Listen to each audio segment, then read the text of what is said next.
Yo, yo, yo, what's going on? I'm back on the scene. Hope everyone had a great day today. Just wanted to share something that I saw at work today with you all. I had a student, right? Smart student. She's in my advanced class, and obviously because I'm an educator, I'm not able. Well, I could, but I'm not. It's frowned upon by releasing the kid's name, which I would never do, but we'll just say her name is Sarah, right? Sarah missed school yesterday. So I saw her today.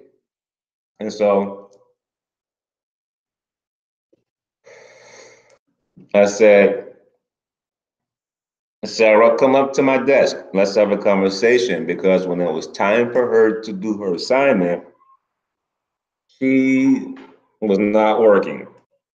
And so I needed to know what was going on because, again, Sarah's a smart student. She's one of my brightest students, and she has a high intellectual capacity. And so I saw that she wasn't doing the work, and so I called her up to my desk and I said, "What's going on? You missed yesterday. I didn't see you yesterday. Are you not feeling well today in school? Do I need to call mom and get you some help?" And she looked at me. She said, "No, don't call my mom. My parents kept me home yesterday for an announcement. They had to announce something to me." And so I said, "Okay, are you moving?" Because that's just what I assumed the deal was. Because at this particular school, a lot of kids excuse me, moved to a different school or relocated altogether to a different, city. And so she responded to my question by saying, "Yes," but her eyes got big and filled with water. She said, "Mr. Grant, my mom and dad sat me down and told me that they are divorcing. And I have a choice to either move to Arizona with my mother or to stay in Jacksonville with my father." And so, and then once she conveyed that to me, more and more of her emotions poured out.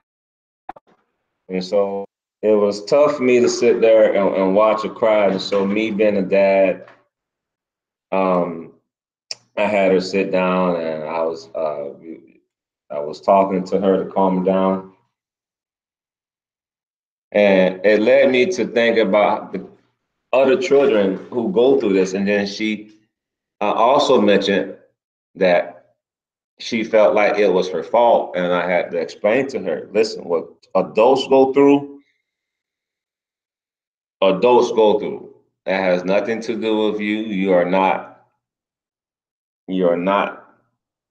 the reason. And truthfully, I don't know what the hell the parents' rationale is for divorcing, other than what she told me, which was her dad stopped wearing the wedding ring, and the mom that isn't getting along anymore. But the girl feel like she's the reason why her parents are divorcing. And again, how many other children feel like they are the reason that their parents are divorcing? How many other kids feel like they are the cause for their families breaking up? And this needs to be heard, considered by parents who have children, especially children. And she's a teenager. I got 8 years, so she's like 14. She's going to be grown in 4 years. She's at a fragile age, and so parents have to consider and making these tough decisions in these when you're dealing with children. And I know people say, "Oh, you just don't stay with nobody, and you're not happy, regardless if you got kids or not." I've heard people say that shit, and I feel that, but see, that's that modern way, pilgrim way of thinking. We've gotten away from our roots, people, and this is why an oak tree lives 500 years, and the Bristol cone pine tree, a Bristol cone pine tree lives 5 fucking thousand years. Do you know why? I'm gonna tell you why. Because they never gotten away from their roots. It's simple. We have. Back when we were up under our matriarchal system, that was our frame of reference when we had our ancestors' way of life, our culture before our current ethos was hijacked and remixed with the poison.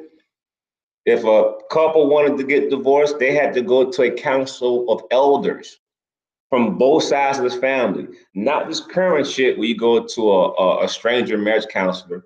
You would have to go back in the day. You have to go to the husband. You have to sit with the husband's elders of the family and the wife's elders of her family. You would sit down, state the case in front of the elders, and then they would decide. In most cases, they would make you work it out because our people understood the science behind family. Notice I said science. But we've gotten away from that. We've gotten away from our traditions, and we've subscribed to our foreigners' way of life. So we think, okay, I got an issue now. I'm just gonna leave and start over. And if y'all, we got children. This little girl up here thinking that she's the reason behind two grown ass people not working their situation out, and she's not the only one. And so it was just very disheartening to see this little girl crying and upset behind what her parents are dealing with putting on her at such a young age. So parents, we sacrifice. When you become a parent, the minute you become a parent, a lot is sacrificed at that point. We cannot be this selfish. We cannot be this selfish because everything we do, our children are watching. And I'm still learning this too. I'm learning. I'm a young parent. There's no manual to being a parent. All I can do is get better. But one thing I'm fortunate enough to have is a job as an educator because it lets me see what other children are going through because of parenting, and it gives me insight on what I should be doing in terms of what I should stop doing, what I should doing, what I should be doing with my children, et cetera, et cetera. But yeah, hmm